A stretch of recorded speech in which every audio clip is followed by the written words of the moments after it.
Tell you a little bit about ourselves. I'm Dan, of course, more like Gina. We have 3 kids. Our oldest son is away at college.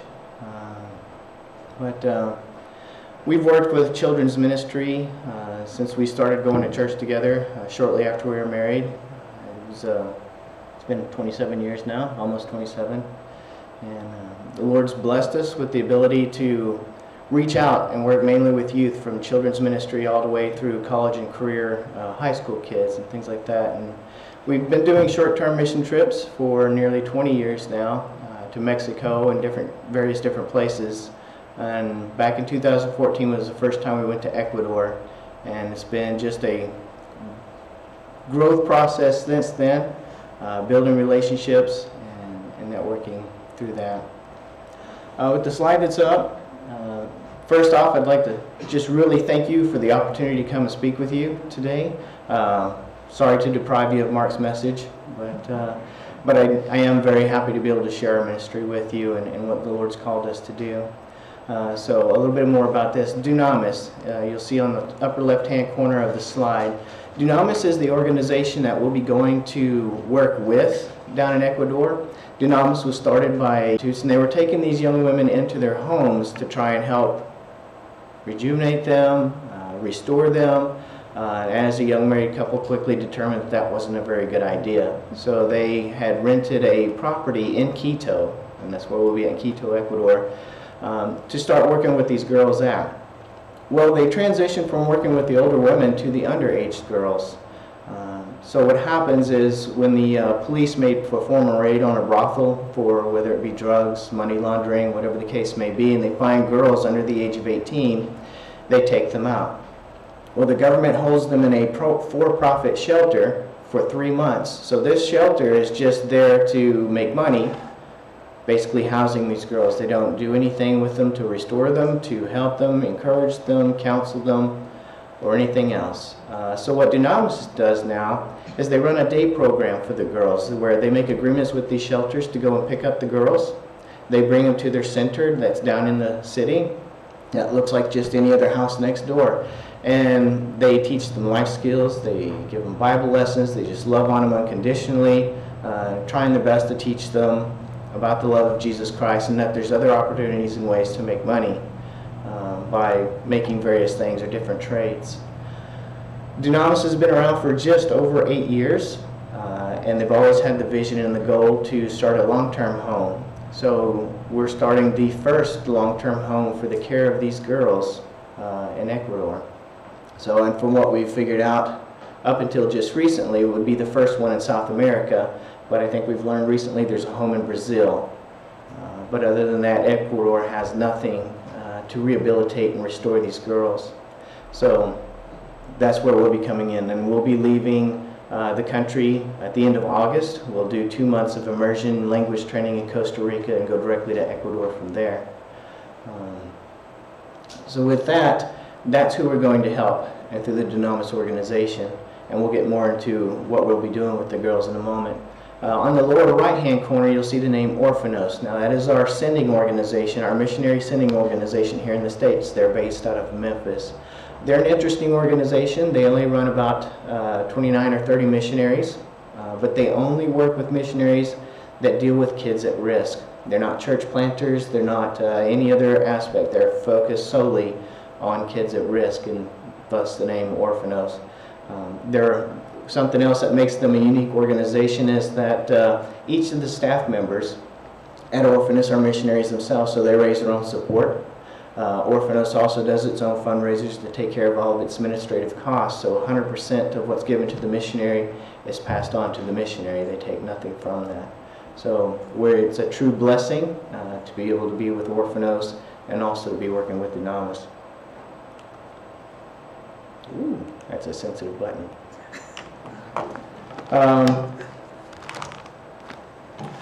We have this picture up here, and these are hands of the girls we worked with in 2014, July actually. In the picture, not only are the hands of the girls, but the hands of my daughters as well. And the reason I show this is it's just there's not that much difference. At the time, my daughters were 8 and 16 when this picture was taken. The average girl's age that we're seeing is 14. There's as low as 9 and 10 years old to up to 17 years old that we get to see and work with this.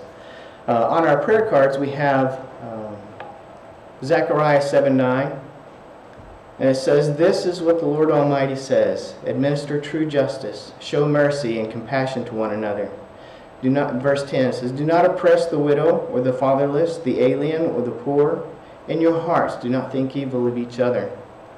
So with that first verse in verse 9, it says, administer true justice. Now these girls are not going to see any justice in the court system that we would expect to see. As you go through Zechariah here, the people of Israel had come to him, basically asking him, should we do certain feasts, should we do certain festivals that we've been doing for years? And Jesus, or the Lord, speaks through Zechariah and says, well, your heart's not been in the right place anyway, so what does it matter? So Zechariah quickly follows up with, this is how you should live. And this same verse, or not same verse, but these same words are repeated in Jeremiah and several other prophets. Administer true justice, treat each other fairly and justly. Administer, be kind to the poor, be kind to each other. And that's what we aim to do with the girls.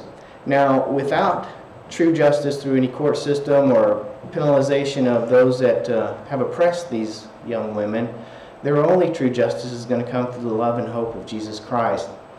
And as you see that we have that up there, that's our main goal. Now, it's not just about yak, yak, yak, yak, Jesus, Jesus, Jesus down their throat. It's living Jesus for them, showing them what Jesus Christ would do if he were here for them in person, which he gets to live through us as well, and through each of you right here in your own backyard. It doesn't matter where we're at, what country, or what you're doing in any aspect with that.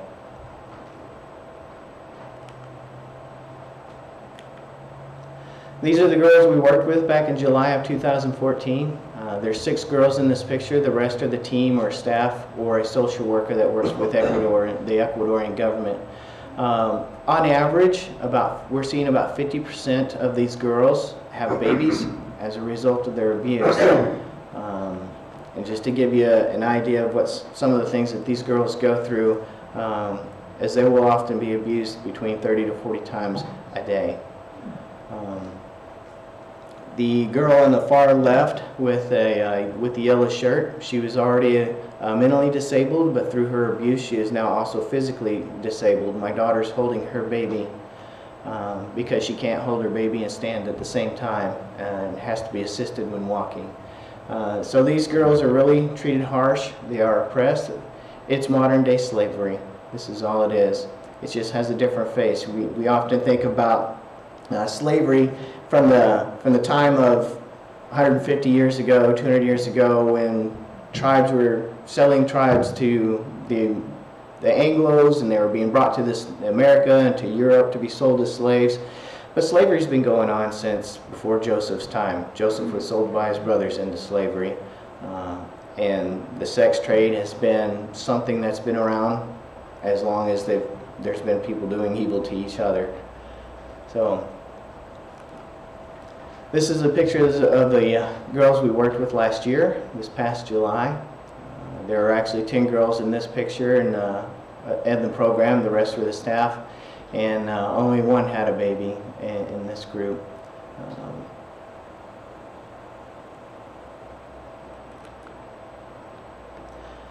This is just a thank you to Google Earth. This is a little map of the Quito area. Now I'm only showing about half of the city of Quito. It lies in a valley in the Andes Mountains. Quito's base elevation is 9,200 to 9,700 feet elevation. You'll see a little red star above the blue dot of Quito up there, and that's the approximate location of the property that we'll be serving on. That elevation is at 10,800 feet. So that's where the girls' home is currently built, and where we're also in the process of building home, and we'll be working with the girls. But the little red star there is actually 13 miles south of the equator. So it's kind of a neat place. The place is, you think about the Ecuadorian jungles, right into Brazil, being on the equator, and on the coastline and in the jungle, it's hot, it's steamy, those kinds of things. But at this elevation, it's mid-45s at night and mid-65 during the day, 365 days a year. People are like, "Ooh, that's just wonderful," but it's a little chilly for my bride. I grew up in South Texas, you know. During the winter, we have winter here. They have a rainy season there, so it's almost 6 months of rain every day. And then during the summer, it's sunburn in 30 seconds. So it's a unique place to serve. Standing on the property where the girls' home is, this is our view to the south. Turning 180 degrees, that's our view to the north. This is looking back towards the east, towards Quito, and that's the northern part of Quito. Quito is about 2.5 million people. In Quito alone, about 6,000 girls are rescued a year from the sex trade that are underage, under the age of 18. Only about 1%. Only about 1% of any of those brothels, pimps, or whatever you want to call them are prosecuted, mainly because the girls are too afraid to testify. So without their testimony, it's just like being here in the United States. There's nothing they can do about that. Right now with the girls, after 3 months in the shelter, I guess I'll back up. The reason they're in the state-run shelter for 3 months is the government is trying to figure out whether the girls are able to go back home, what their home situation is. Oftentimes, parents will have sold their child, and about 90% of the time they've been duped, thinking they're selling their child to a better life, to become a house servant or cleaning and different aspects like that. Most have no idea what their daughters are actually going to be forced to do. But it's in different countries like this, you look at it as, well, how could they do that? Well, they have 5 or 6 other children they have to feed. If the oldest daughter can, make enough money to feed the family for a year or two, they'll do that. But again, most of them think they're selling their daughter to a life where she'll be cared for, and that's just not the case. So in our ministry, with what God's called us to do, we have 3 basic goals. And the first one is, first and foremost, is to share the love of Christ with these girls, because that's their only hope of recovery from the trauma that they've gone through. And it's neat to see the hand of Jesus in how He works this. So when Dan and I started looking at different shelters around the country, because we had no idea what we were getting into, so we started doing research here in the States. The first shelter I talked to was a non-religious based home out of Houston that's $3 million budget, equine therapy, top psychologist of Houston, volunteer there. I mean, I was like listening to this lady going, we're going to have nothing in common. We got nothing. And I'm listening, I'm thinking the only thing we have in common is we're both working with human trafficking. And as we get to the end, you always ask, well, what's your success rate of introducing girls back into society? Because really, religious-based, non-religious-based, that's what everybody's doing. That's the goal, is to get some restoration. And she goes, well, we're up to about 3% now. And I got off the phone and I looked at Dan and I said, this is like a ministry of failure. Like, what in the world? I said, so we're going for the one. That's kind of like the starfish story. The grandfather the grandson's throwing the starfish back in the ocean. And he goes, well, it matters to that one. And that's what Dan and I kind of got in our head. Okay, well, it matters to that one, and we'll go for that. Well, as we started visiting places around the country, we started finding homes that were totally Christ-based. And it was really cool because they were much smaller. Their budgets were like $15,000 a year. I mean, I was like, okay, now we're talking same kind of thing. I mean, and the lady goes, I was a real estate agent. I was sitting in church and God said to do this. And I was a baker and God said to do this. And I thought, okay, now we're talking to my kind of people. And as we talked through it and they're telling me about it and they're like, all I got is Jesus. That's what I got. And I said, that's what I got. And so it was really cool because you get to the end and I'm like, so what's your success rate? And I'm thinking, oh, this is going to be bad. And they're like, well, not everybody makes it, but about 95 to 97% of the girls are restored. And it just reminded me, and the first person I asked, I was like, so what do you think the secret is? And she was like, Jesus? like we were in Sunday school again, Jesus. And I was like, Of course it's Jesus. But it just really shows us, and as we talk to shelters all over the country now, most of them are right at 95 to 90% success when they show the love of Christ. And which just, I love that. I love that Jesus takes the numbers and he turns it upside down, just like he takes everything and turns it upside down in the world.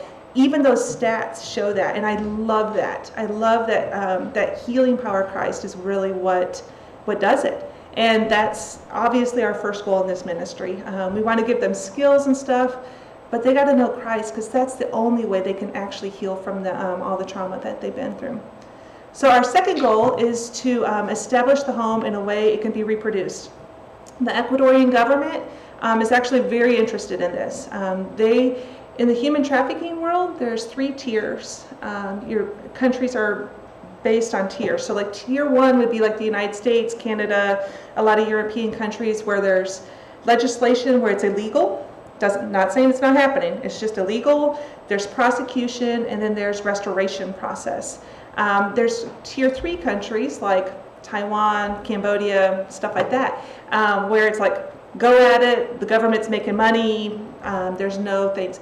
Ecuador is a tier 2 country, and they're in between those two. And what they would really like to become is a tier 1 country. They're really trying to change their country, and so they're working on it. But part that they don't have is a restoration process. There's no restoration process. There's not even any, in Quito, we can't find a psychologist that's been trained in sexual abuse even.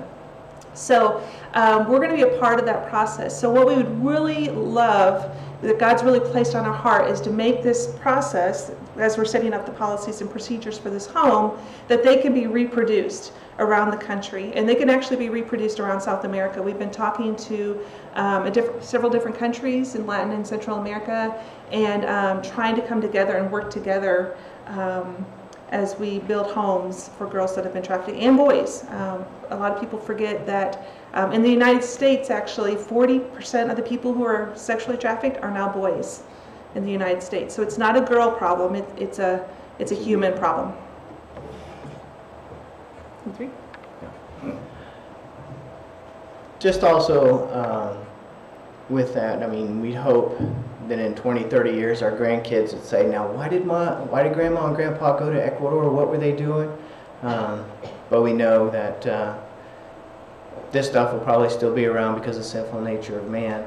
So in building this operation, setting it up, you know, God's going to use us to set something up to be there for many decades, and like Gina said, to be duplicated.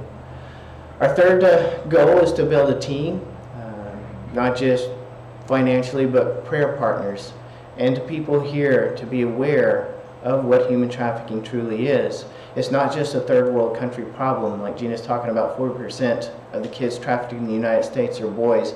And this is a rampant industry. There's not an exact figure on how much money-making profit people make off of human trafficking, because the only people they get to interview is those that have been caught and being persecuted, and their assets are evaluated from what they've gleaned from the human trafficking. And just with that alone, the only money-making crime that is higher right now is drugs. Just 5 to 7 years ago, human trafficking wasn't even on the radar as far as that kind of income, but as they've continued to break down, make arrests, and interview people, it's climbed rapidly to number 2, and it's expected to surpass drugs by the year 2020 as the #1 crime organization, money-making operation in the world, not just in the United States. So, and the reason is like drugs, different things like that, it's a one-time use, it's gone, it's done. But when you're using a human, you can resell that human over and over and over, and that's the ugly part about it. And the damage that does to a person and what they think and their body, and just to a whole group as a society, is just horrendous. So in building a team, there's things you can do right here in Huntsville to work to fight against human trafficking. Huntsville is basically the center of the hub for the Atlanta, Chattanooga, Knoxville, and Memphis, Birmingham wheel. That's one of the circuits for human trafficking here in the United States. I-10 and I-20 are major corridors east and west for the United States. A lot of trades, deals, selling of people being trafficked happens at rest stops. Somebody pulls up in a U-Haul with people in the back. One person gets out, a different person gets in. If you see that happening, call the State Patrol, because that's a key sign or one of the great indicators of that's what's just happened. People are being transported across 1020. All the, like 65 runs right through Madison, 55, all these different highways going north and south go right into major cities. 65, St. Louis, Chicago, up into Detroit. It just branches off. It's just a major corridor there. So while we are trying to build a team to help us go and get this started in Ecuador, you know, there's also things you can do right here in Huntsville. Huntsville has a home for girls that are rescued out of human trafficking. It takes a little bit of a process, and it takes due diligence on your part, because there's a large screening and a waiting period to be able to volunteer and to work with the girls in the home. It's mainly all for the girls' protection, so that the girls are not re-exploited, their pimps don't find them again, those different kinds of things like that. So that's the team we want to build. And we covet your prayer support. If there's financial support, that's great, but key is your prayer support, because God's continuing to equip us with the homes and the different places we've gone and seen and people we've come in contact with. It's amazing the doors that God opens. I got the opportunity to speak to the former president of Trinidad Tobago and a UN representative that's working with human trafficking to try and start networking these homes together in the South. From Trinidad, Central America, will be the first one in Ecuador, and we haven't got a hold of the one in Brazil yet. But it's amazing the team that God's assembling.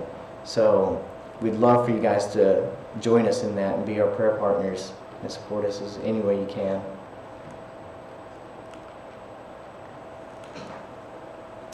That's Boris Salinas. He and his wife are responsible for starting Dynamis, and this is the property up there. This is back in 2016. We were there working with Dynamis for the first time, and we're praying over the very spot that the girls' home was to be built. And this is what the girls' home looks like now. So it's pretty much ready to move in. We're still getting furnishings for it and different things like that. So that's a different view from the other side. What you see on this end is the girls' dorm area, their bathrooms, and the 24-hour person that'll be staying with them to monitor everything. The opposite end that's farther away in the picture is the common area, the kitchen, the dining room, the area that we'll be doing a lot of their training. So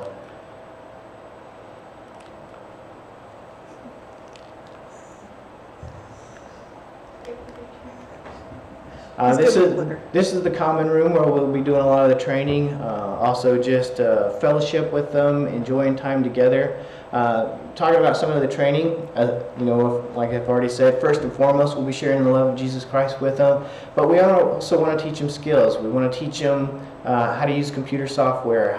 We also have to complete their education, because when girls are taken into this lifestyle, all their education stops, because nobody wants a smart prostitute to give them any problems or any issues, and they just continue to beat them down mentally.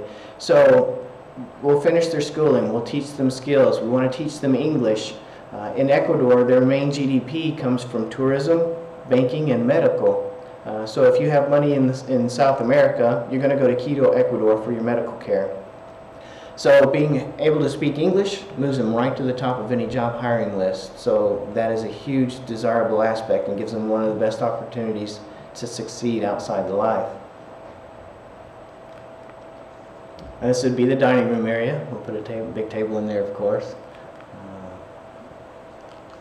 Our kitchen area.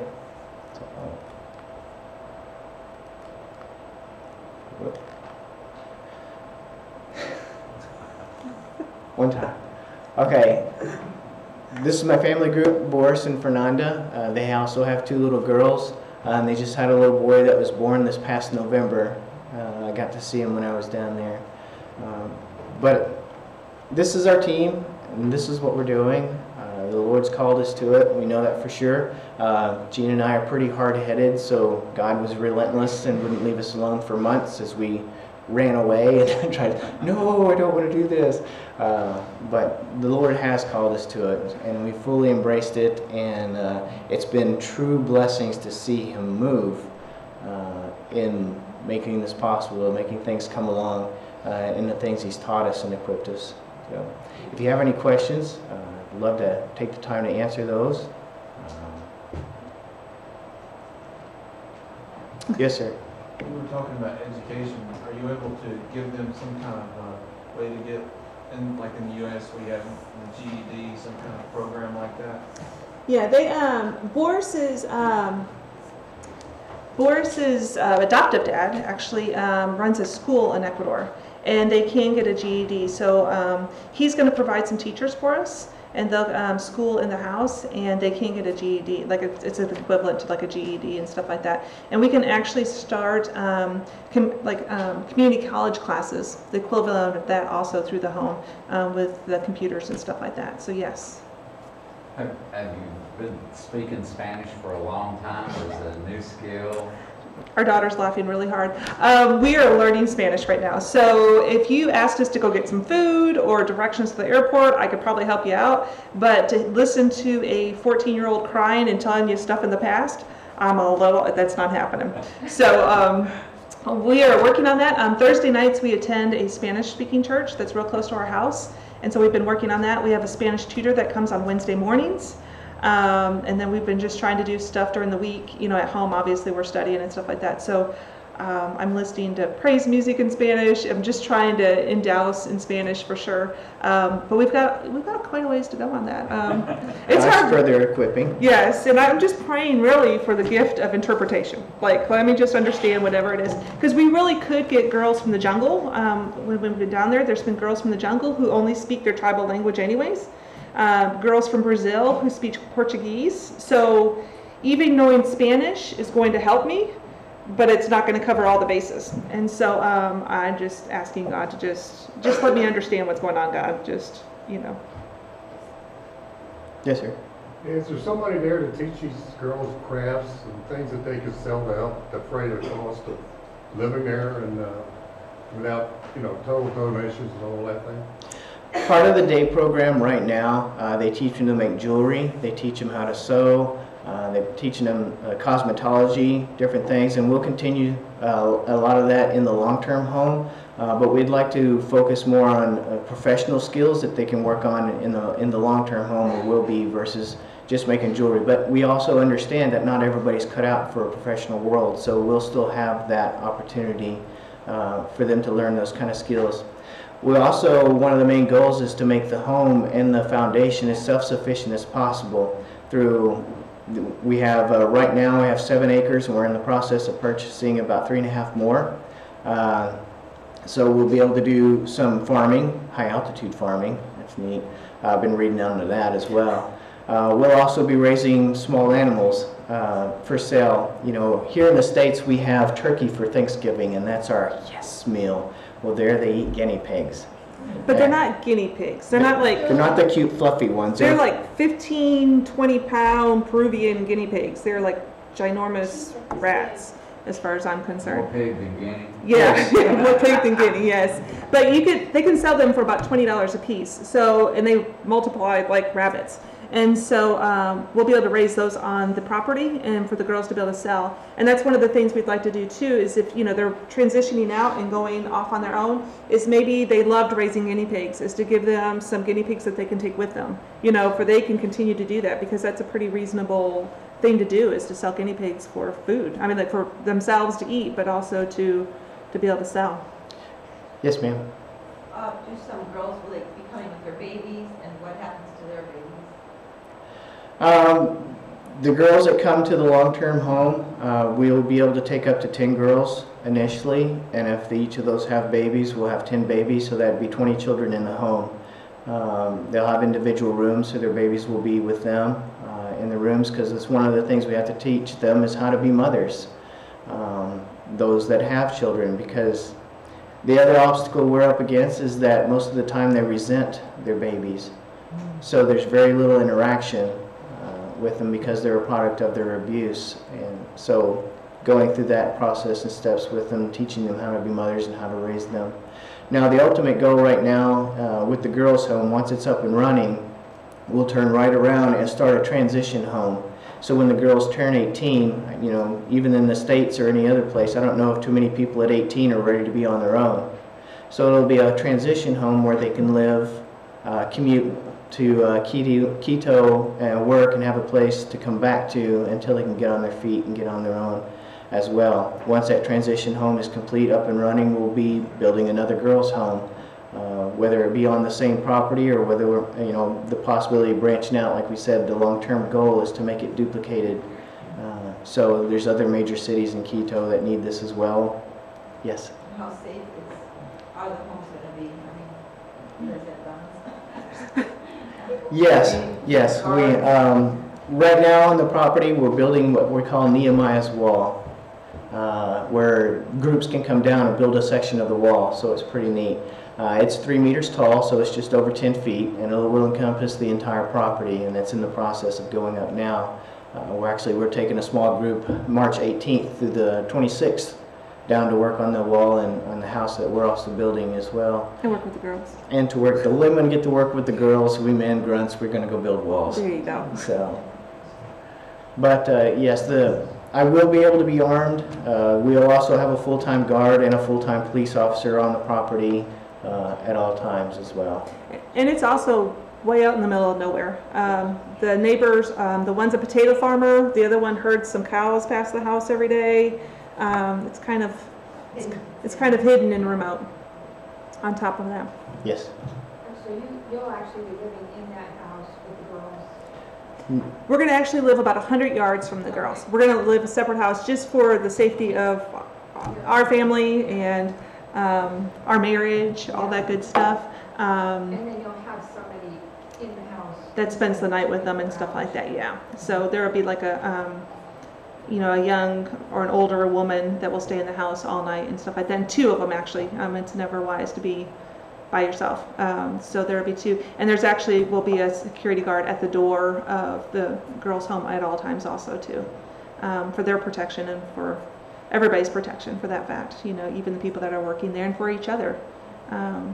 They don't quite get the whole understand of not fighting with each other either. So, yeah. Yes, sir. Yes. Are there opportunities, real prospects for people that work hard? Because I know in some Central American and South American countries, the objective to get an education is to make yourself smart enough where you can go somewhere else and make money because there's no work. Quito is actually a pretty thriving city right now. It is a lot different than Quito proper is quite the metropolis, and they have lots of medical stuff happening and lots of baking stuff, and people from all over South America end up coming up to Quito to try to get jobs. So if we could make them really marketable, they could actually make some pretty decent money living in Quito.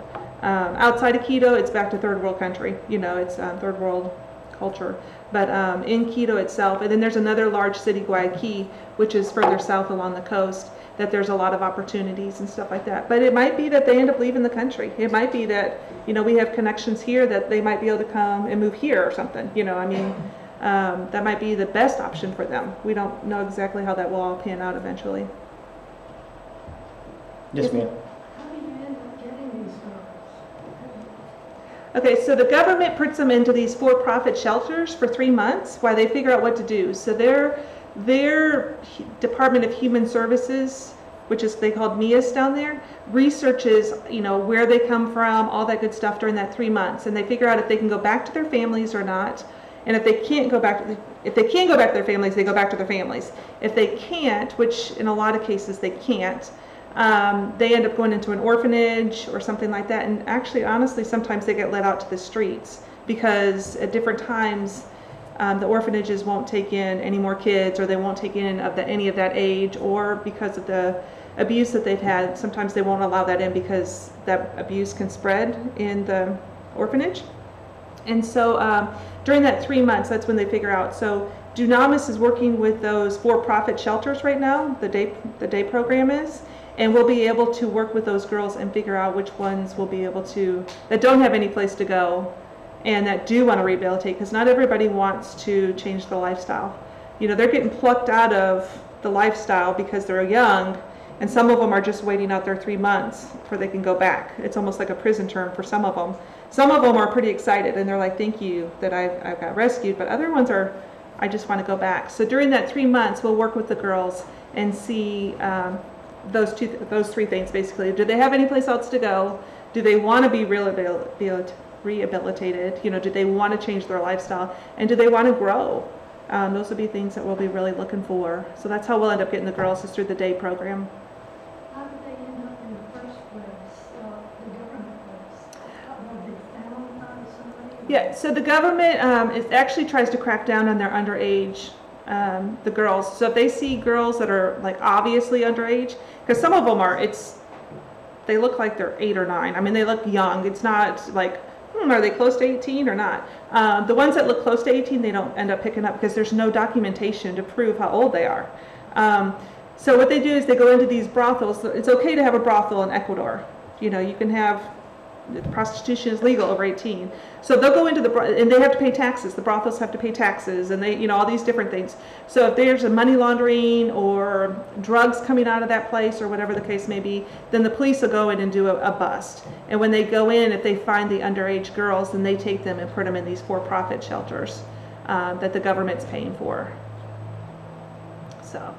And then Dunamis works with those shelters. So we have about a 3-month leeway between the time they come out of the life until the time that we'll take them into the long-term home. So that's a good process too, like a good leeway in between there.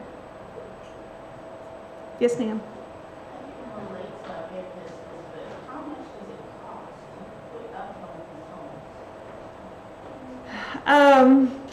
Depends on how you do it. It can be, this home ended up it being about $250,000 is what it ended up being, because of all the different security purposes and all the different, like, you can't have any glass, you can't have all that good stuff.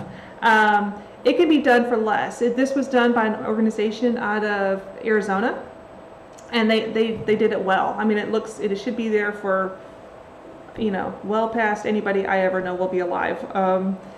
They also did it for its earthquake proof, which is amazing because you know, the whole Ring of Fire is having earthquakes and volcanoes going off all over around it, and Ecuador is part of that. It's part on the fault line. Yeah, it's on the fault line. So Quito has earthquakes relatively often, and there's volcanoes, and there's lots of landslides because of all the movement, and there's 6 months of rain. So the people that built this home made it where it would withstand earthquakes and landslides at the best of the technology that we have right now. So they wanted it to last, so that hence the cost being so high. And actually we decided prayerfully to do the same thing with the house that we're building on the property, because we do want it to last. You know, we could either trust God with providing the money or providing the security, and we'll trust him with both. But we decided that the home needed to be there for long term, because our home could turn into, you know, we're almost 50. We're not going to be there for 75 years. I mean, you know, we'll be there for whatever time God has us. We've committed to 5 years. We'll see what happens. But other missionaries can move in there and continue the work, or it can become a transition home for the girls, or it can be a home just for the young girls. The way we're trying to set it up is where it can be used for multi-purposes. And it is being built where teams can come and stay at our home too. And that way there's not the cost of being in a hotel and stuff like that, to try to lower costs for mission trips. So for women to be able to come down and work with the girls from church groups here in the States, or to men coming down to work on any construction project we have, that's part of the team. And we'll welcome your visit and take you in. We'll put you to work too. Well, we would love for people to share their skills. Like when I think about all the different skills, even just a little bit I know you guys now, all the different skills that are right here in this room, and then all the different people we've talked to, it's amazing. I'm like, I would love for you to come share your love for writing. You know what I mean? Like that would be awesome. You know, you could think of all the different things.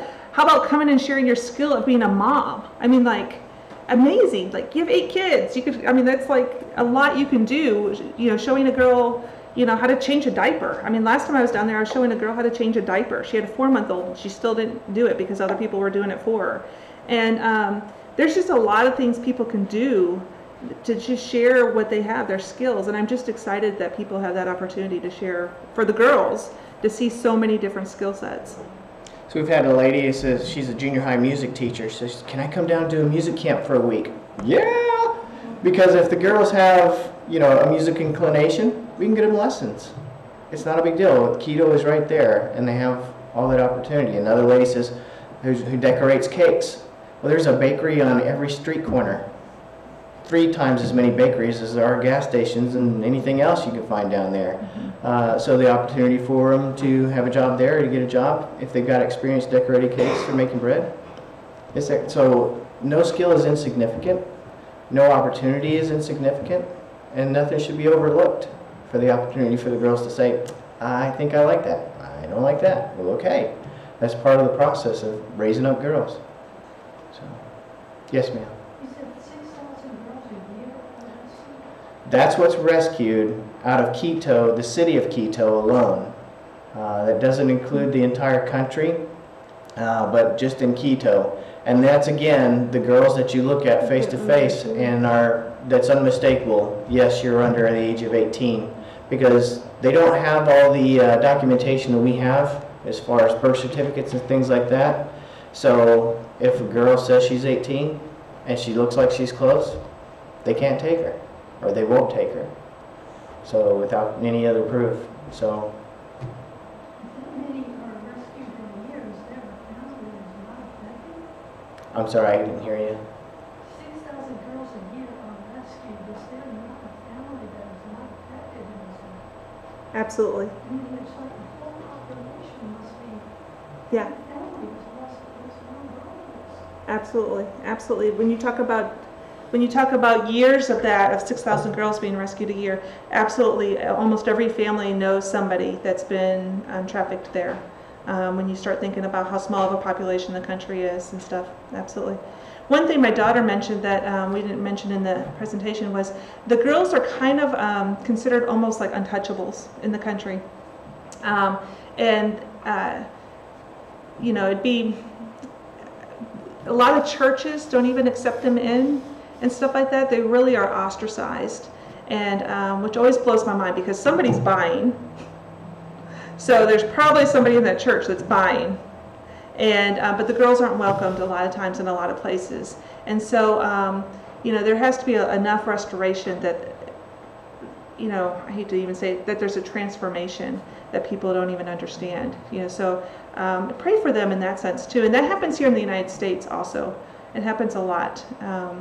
You know, if we brought in a whole bunch of 12 to 14-year-old girls to be in the youth group that, you know, look a little rough, a lot of churches, even the states, wouldn't really accept the language, the movements, all that good stuff. And so just pray for that too, that, you know. So I know our time is. Go ahead. I'm sorry, I'm breaking out. So are these like kidnapped, or do they willingly go to this, or?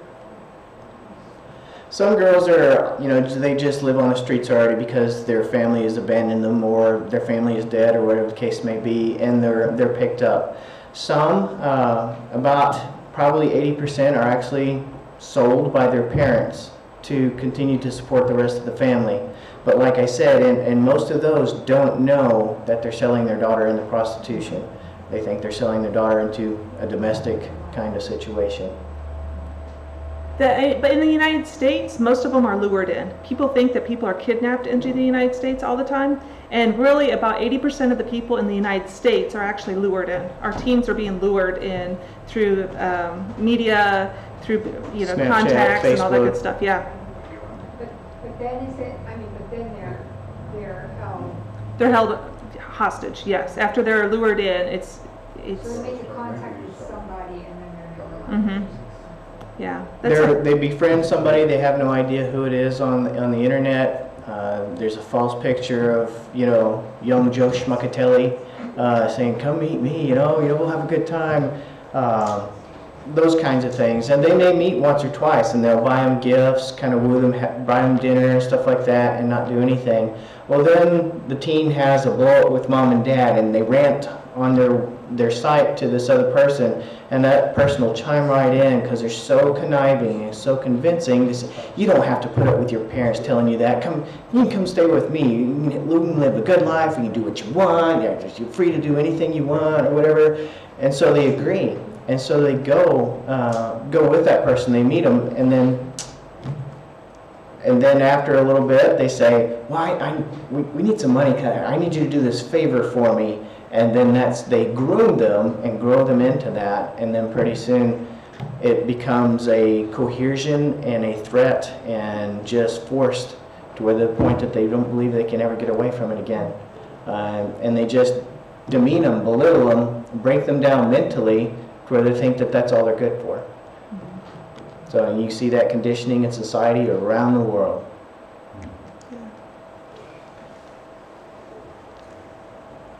I think we're out of time. We're 5 over, so thank you very much again for allowing us to come and speak with you today.